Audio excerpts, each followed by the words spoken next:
सर्वोच्च अदालतद्वारा समलैङ्गिक विवाद दर्ता गरी विवाहको अस्थायी अभिलेख राख्न आदेश दिएसँगै समलैङ्गीहरूको अधिकारको विषय पुनः चर्चामा राज्यलाई कानून बनाउनु पर्ने दबाव।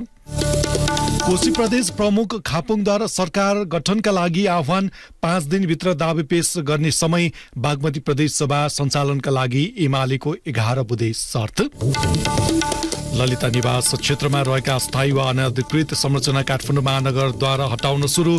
सिआइबीले ललिता निवास प्रकरणमा थप 3 जनालाई गर्यो पक्राउ। प्रहरी कारबाहीमा किशोरको मृत्यु भएपछि भएको विरोध प्रदर्शनले फ्रान्समा उग्र रूप लिँदै एकै दिन 700 भन्दा बढी प्रहरीको नियन्त्रणमा। र आइसिसी एकदिवसीय विश्वकप छनौटको प्लेअफमा नेपालद्वारा युए 3 विकेटले पराजित। दिपेन्द्र सिंह एरीको उत्कृष्ट प्रदर्शन।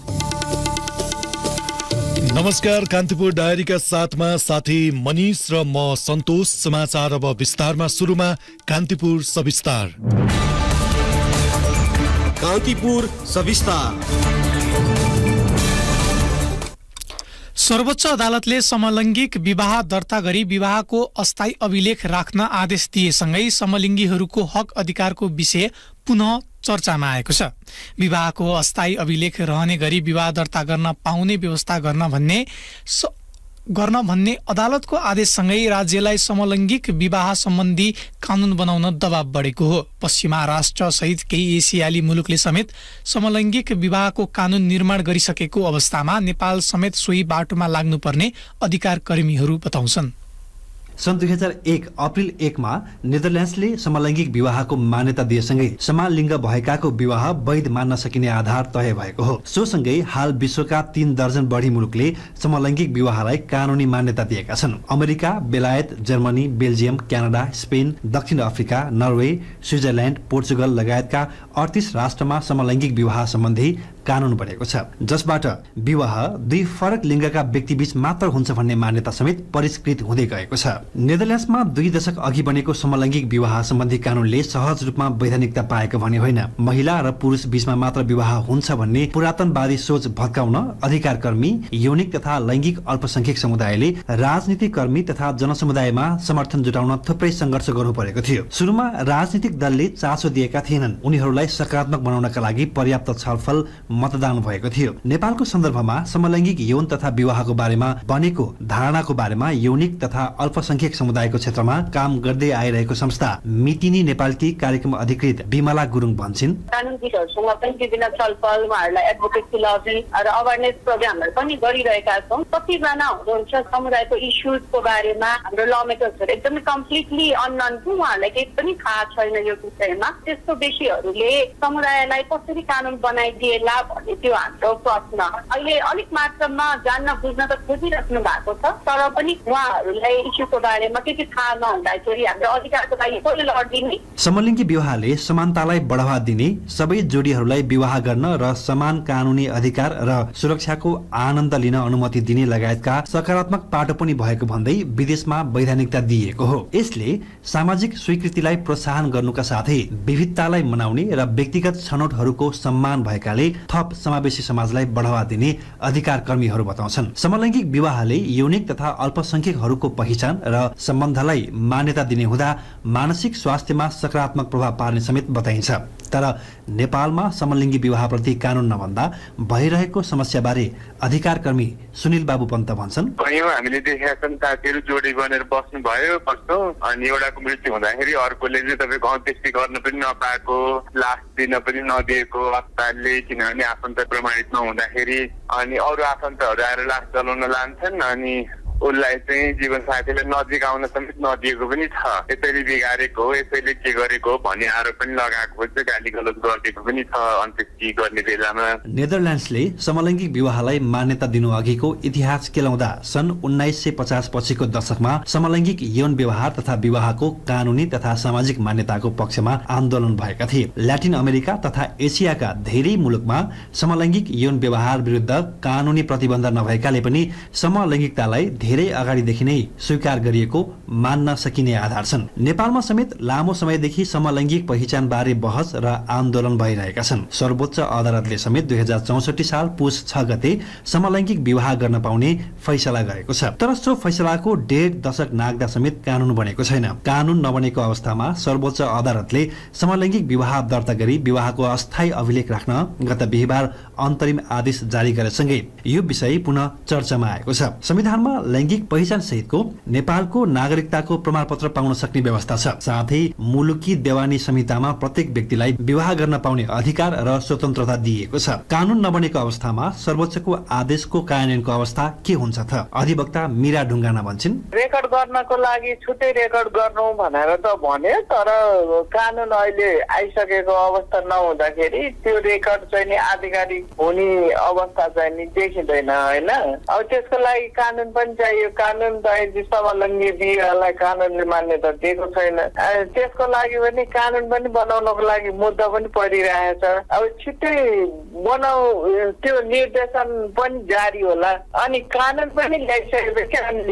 राष्ट्रिय जनगणना 2078 अनुसार नेपालमा यौनिक तथा अल्पसंख्यकको संख्या 2928 छ। सो संख्या कुल जनसंख्याको 0.01% हुन आउँछ। संविधानले प्रत्येक नागरिकको सम्मानपूर्वक बाँच्न पाउने व्यवस्था गरेकामा यो समुदायको हक हितका लागि समेत राज्यले प्राथमिकता दिनु जरुरी देखिएको छ। रेडियो कान्तिपुरका लागि रमेश दुलाल। कान्तिपुर सविस्तार।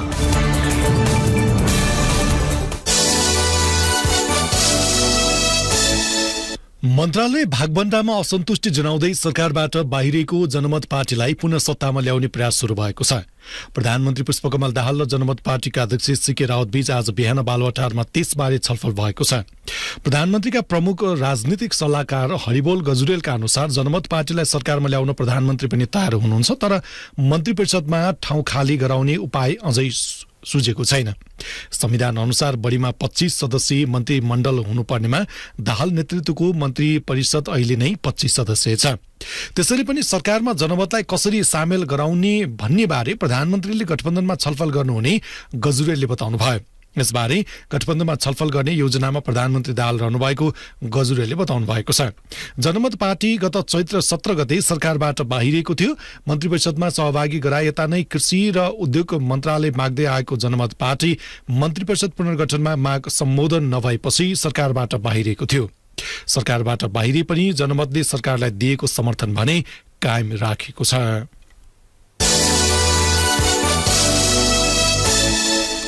उपप्रधान तथा गृहमन्त्री नारायण काजी श्रेष्ठले बीआरआई कार्यान्वयनका विषयमा चीनले चासो व्यक्त गरेको बताउनु भएको छ। पोखरा अन्तर्राष्ट्रिय विमानस्थल बीआरआई परियोजना भएको भन्दै चीनले सार्वजनिक रूपमा दावी गरिरहेकै बेला चीनको 5 दिने भ्रमण सकेर स्वदेश फर्किएका श्रेष्ठले चीन सरकारसँग सम्झौता भएको बीआरआईको कार्यान्वयनको विषयमा चासो व्यक्त भएको बताउनु भएको हो।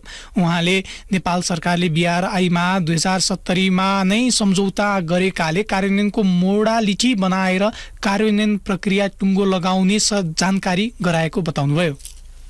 हामीले बीआरआई प्रोजेक्टको बारेमा ठोस प्रोजेक्टहरू र मोडालिटीको बारेमा छलफल गरेर त्यसलाई टुङ्गो लगाउने छौँ र बीआरआईबाट पनि हामी लाभान्वित हुन सक्ने आशा लिएका छौँ भन्ने कुरा हामीले भनेका छौँ र उहाँहरूले पनि यो बीआरआईको प्रोजेक्टहरूबाट तपाईँहरूले लाभ लिनको निम्ति के कस्तो तयारी गर्नुभएको छ भन्ने कुरामा उहाँहरूले जिज्ञासा राख्नु भएको थियो र त्यही सन्दर्भमा हामीले आफ्नो नीति र आफ्नो अहिलेको स्टेपको बारेमा प्रश्न गर्यौं। बीआरआईबाट कस्तो खालको लाभ लिन सक्ने गरी तयारी गर्नुभएको छ भनेर चीनले चासो राखेको बताउनुभयो। उप प्रधानमन्त्री श्रेष्ठले भ्रमणका क्रममा नेपाल र चीनको सिचुवान बीचमा आपसी सम्बन्धलाई सुधार गर्नुको अतिरिक्त विकास, व्यापार र लगानीका क्षेत्रमा रहेका सम्भावनाको बारेमा भएका छलफलहरू सकारात्मक भएका बताउनुभयो।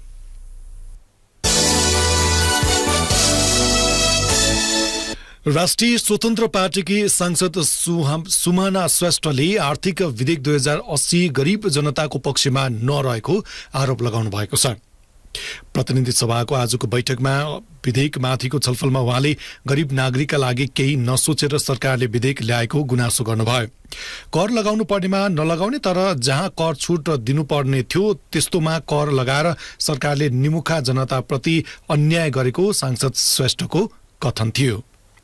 यो गरिबको लागि बनेको हुँदै होइन। यसको तपाईँले पेज नम्बर 330 गएर हेर्नुहुन्छ भने यो हार्मोनाइज कोड 84.43 मा इलेक्ट्रोनिक चुरोटहरू, सिगरेट र यस्तै प्रकारका व्यक्तिगत विद्युतीय भेपराइजरहरू साधनहरूमा र पाट पूर्जामा माफी छ, भन्सारै छैन। जबकि बच्चाहरूले प्रयोग गर्ने पेन्सिल सार्पनरमा 10% भन्सार छ। त्यो पेन्सिल सार्पनर कसले प्रयोग गर्छ, त्यो भेप कसले प्रयोग गर्छ, त्यस्तो पनि तरिकाले भन्सार यो कसरी निर्धारित भयो?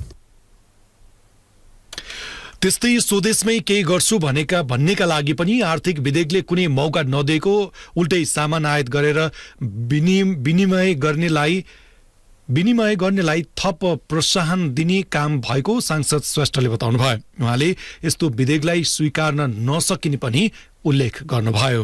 धागोमा कर लागेको छ, धागो सूचीकारहरूले प्रयोग गर्छन्, नेपालमा केही गरौँ भनेर मान्छेहरूले प्रयोग गर्छन्, त्यसमा कर छ। तर रेडिमेड यो अर्थ विधेयकले के गरिरहेछ भन्दा इम्पोर्टर्स, आयात गरेर नेपालमा बेच्ने मान्छेहरूलाई चाहिँ नि सहजीकरण गरेको छ। तर नेपालमा नै म केही गर्छु, मलाई र मेटेरियल्स कि नेपालमा भयो नेपालमा कि विदेशबाट लिएर आउँछु भन्दा त्यसमा करै कर छ। नेपालमा म गाडी बनाउँछु, मोटरसाइकल बनाउँछु भन्दा त्यसलाई विदेशको जस्तो कर लाउन पाइन्छ। त्यस्तो अर्थ विधेयक कसरी स्वीकार गर्ने?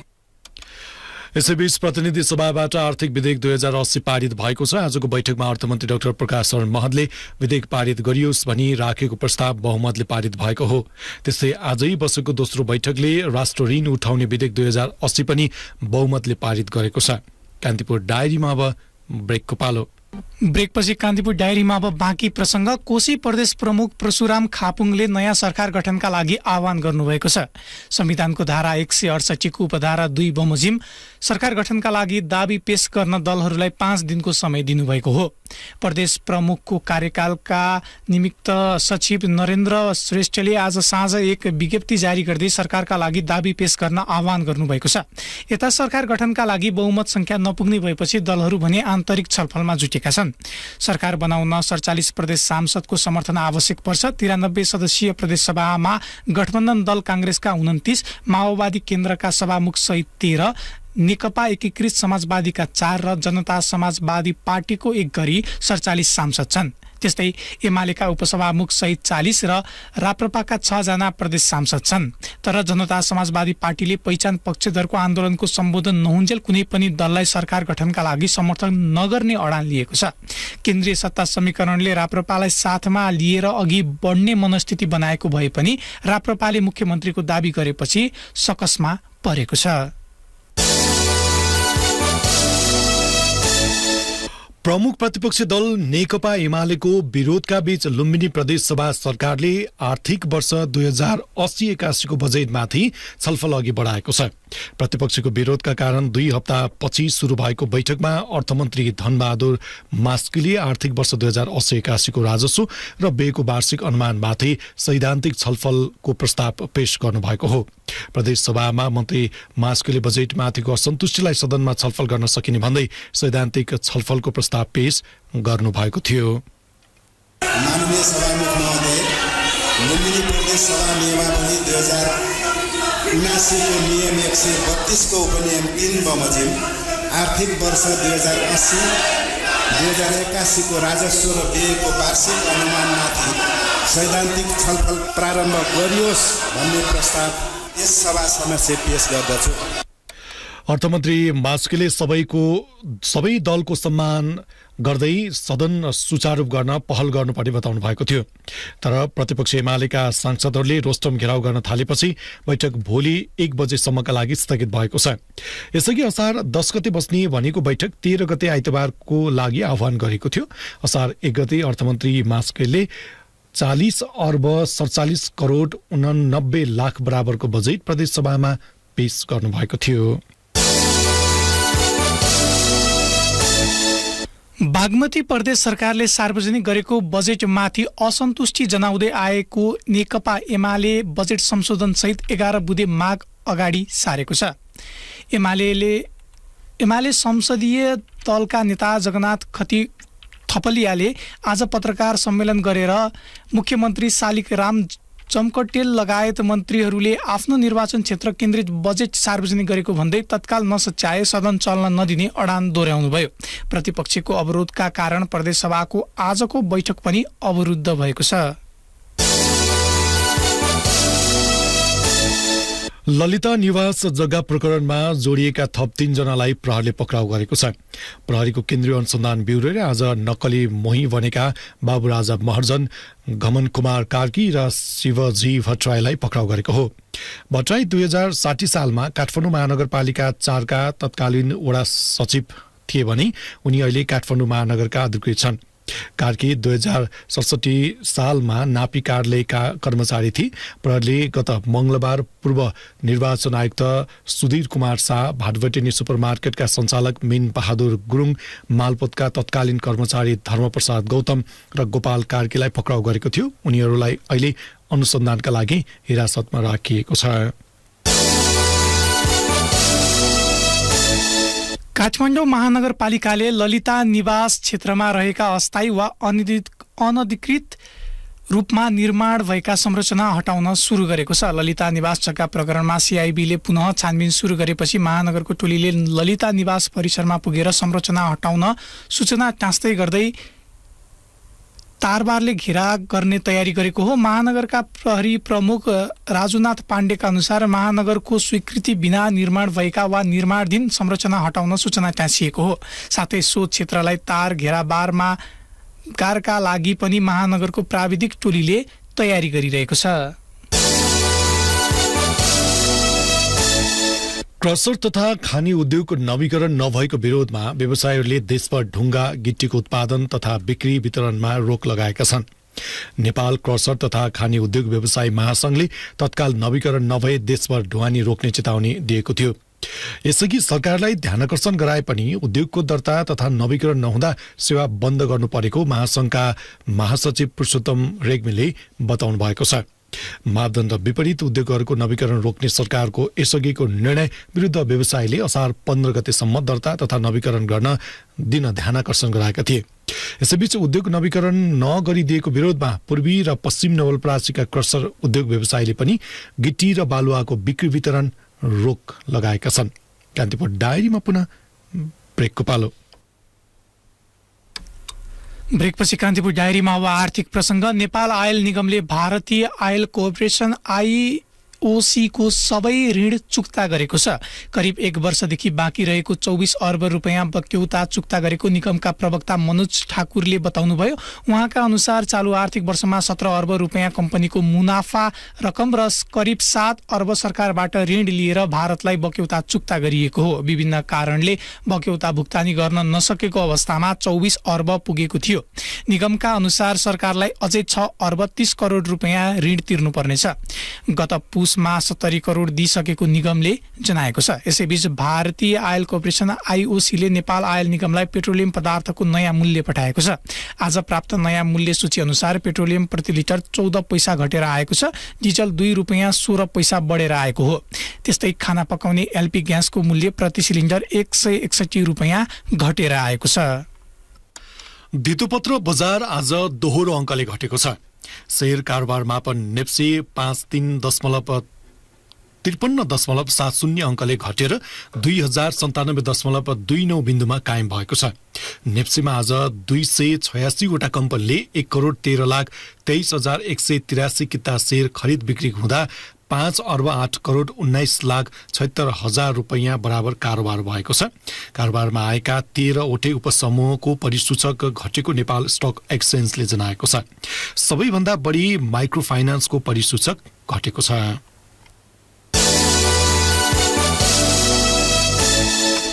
अब अन्तर्राष्ट्रिय प्रसङ्ग। फ्रान्समा प्रहरीको कारबाहीमा एक किशोरको मृत्युपछि सुरु भएको विरोध प्रदर्शनले उग्र रूप लिएको छ। प्रहरीले एकै दिन 700 भन्दा बढीलाई नियन्त्रणमा लिएको छ। प्रदर्शनको 5औं दिन प्रहरीले 700 भन्दा बढी प्रदर्शनकारीलाई नियन्त्रणमा लिएको अन्तर्राष्ट्रिय सञ्चार माध्यमले जनाएका छन्। ट्राफिक नियम उल्लङ्घन गरेको आरोपमा सुरक्षाकर्मीले गोली चलाउँदा 17 वर्षीय किशोरको मृत्यु भएको थियो। प्रदर्शन रोक्न सरकारले विभिन्न शहरमा हजारौं सुरक्षाकर्मीलाई तैनात गरेको छ। प्रदर्शनका क्रममा पेरिस, लिल, लियोन, डिजो, नातेएर, मार्सेई, क्लामा लगायतका सहरमा सयौं भवन तथा सवारी साधनमा आगजनी गरिएको अल जजिराले उल्लेख गरेको छ। यसैबीच किशोर हत्याको विरोधमा भएको प्रदर्शन बढेपछि राष्ट्रपति इमानुएल म्याक्रोले आफ्नो जर्मन भ्रमण रद्द गर्नुभएको छ। म्याक्रोको मंगलबार भ्रमणमा जाने तालिका थियो। फ्रेन्च राष्ट्रपतिको 23 वर्ष यताकै यो पहिलो स्टेट भ्रमण हुन लागेको थियो। इजरायलले सिरियामा हवाई हमला गरेको छ। सरकार नियन्त्रित सहर होम्स नजिकैका स्थानहरूलाई लक्षित गर्दै इजरायलले हवाई हमला गरेको सिरियाका स्थानीय सञ्चार माध्यमले जनाएका छन्। सिरियाली वायुसेनाले भने अधिकांश क्षेपणास्त्रहरू खसालेको दावी गरेको छ। सिरियाली वायुसेनाले आज एक विज्ञप्ति जारी गर्दै क्षेपणास्त्रहरू होम्स सहर वरपरका केही स्थानहरूमा प्रहार गरिएको बताएको हो। सो हमलाबाट कुनै मानवीय क्षति भने नभएको सिरियाली सेनाको भनाइ छ। अब खेल प्रसङ्ग। आइसिसी एक दिवसीय विश्वकप छनौट क्रिकेटको 7औं स्थानको प्लेअफ सेमिफाइनलमा नेपालले संयुक्त अरब इमिरेट्स युएईलाई 3 विकेटले पराजित गरेको छ। जिम्बाब्वेको हरारेमा नेपालले टस जितेर बलिङ रोजेपछि ब्याटिङमा उत्रिएको युएईले दिएको 182 रनको लक्ष्य नेपालले दिपेन्द्र सिंह एरीको उत्कृष्ट ब्याटिङको मद्दतले 40 बल अगावै पूरा गरेको हो। नेपाललाई जित दिलाउन एरीले अभिजित 79 रनको योगदान गरे। त्यस्तै सन्दीप लामिछानेले अभिजित 23 रन बनाए। त्यस्तै कुशल भुर्तेलले 35 रन जोडे। बलिङतर्फ युएईका लागि मोहम्मद गोल्डाहाले 3 विकेट लिए पनि नेपाललाई जितबाट रोक्न सकेनन्। यसअघि ब्याटिङ गरेको युएईका लागि वृत्तीय अरविन्दले 44 रन जोडे। त्यस्तै रोहन मुस्ताफाले 35 रनको योगदान गरे। नेपालका लागि सन्दीप लामिछाने र करण केसीले समान 3-3 विकेट लिए। त्यस्तै गुलसन झा, प्रतीश जीसी र दिपेन्द्र सिंह ऐरीको नाममा 1-1 विकेट रह्यो। नेपालले अब 7औं स्थानका लागि आयरल्यान्डसँग प्रतिस्पर्धा गर्नेछ। आयरल्यान्डले पहिलो सेमिफाइनलमा अमेरिकालाई 6 विकेटले हराएको थियो। त्यस्तै आजै भएको अर्को विश्वकप छनौटको सुपर 6 अन्तर्गतको खेलमा श्रीलङ्काले जिम्बाब्वेलाई 9 विकेटले पराजित गरेको छ। र विश्वकप फुटबल 2026 को छनौटका लागि अखिल नेपाल फुटबल संघ एन्फाले प्रारम्भिक टोलीको घोषणा गरेको छ। मुख्य प्रशिक्षक विसेन्जो अल्बर्टो अनेसेले फिफा विश्वकप छनौट खेल्ने प्रारम्भिक 30 खेलाडीको नाम घोषणा गरेका हुन्। टोलीमा साफ च्याम्पियनशिप खेलेका राष्ट्रिय टोलीबाट 6 खेलाडी बाहिरिएका छन्। साफको टोलीबाट बाहिरिने खेलाडीहरूमा गोलरक्षक विशाल श्रेष्ठ, डिफेन्डर निशान खड्का, मिडफिल्डरहरू नवीन लामा, पूजन उपरकोटी र मनी लामा तथा फरवार्ड दीपक राज सिंह ठकुरी छन्। आगामी अक्टोबरमा हुने विश्वकप 2026 को छनौटको पहिलो चरणको खेलका लागि घोषणा गरेको प्रारम्भिक टोलीको गोलकिपरमा किरण कुमार लिम्बू, अनिश देउजा, दीप कार्की, अभिषेक बराल रहेका छन्। डिफेन्डिङमा विमल पाण्डे, सनिस श्रेष्ठ, अनन्त तामाङ, देवेन्द्र तामाङ, आशिष गुरुङ, रोहित चन्द, सीमान्त थापा, अञ्जन महर्जन, छिरिङ लामा र अञ्जन राई रहेका छन्। त्यस्तै मिडफिल्डरमा एरिक विष्ट, सुदीप गुरुङ, अनिल अकेन लिम्बू, आवास लामिछाने, उत्सव राई, विशाल तामाङ, विवेक पौडेल र कृतिश रत्न रहेका छन्। त्यस्तै फरवार्डमा आयुष घलान, नवयुग श्रेष्ठ, अञ्जन विष्ट, मनिष डाँगी, आशिष चौधरी, विमल घरती मगर, जिलेस्पी जङ्ग कार्की र दिनेश हेन्जन रहेका छन्। खेलाडीको बन्द प्रशिक्षक अगस्त 1बाट सुरु हुने एन्फाले जनाएको छ। हस्तै नै प्रसङ्गसँगै कान्तिपुर डायरीको यो बुलेटिन यही सकिन्छ। भोलि बिहान 6:30 बजे हामी नियमित बुलेटिनका साथमा उपस्थित हुनेछौँ। अहिलेलाई न्युज डेस्कका सम्पूर्ण साथीहरूसँगै साथी मनिष अनि म सन्तोष बिदा हुन्छौँ। नमस्कार, शुभरात्रि।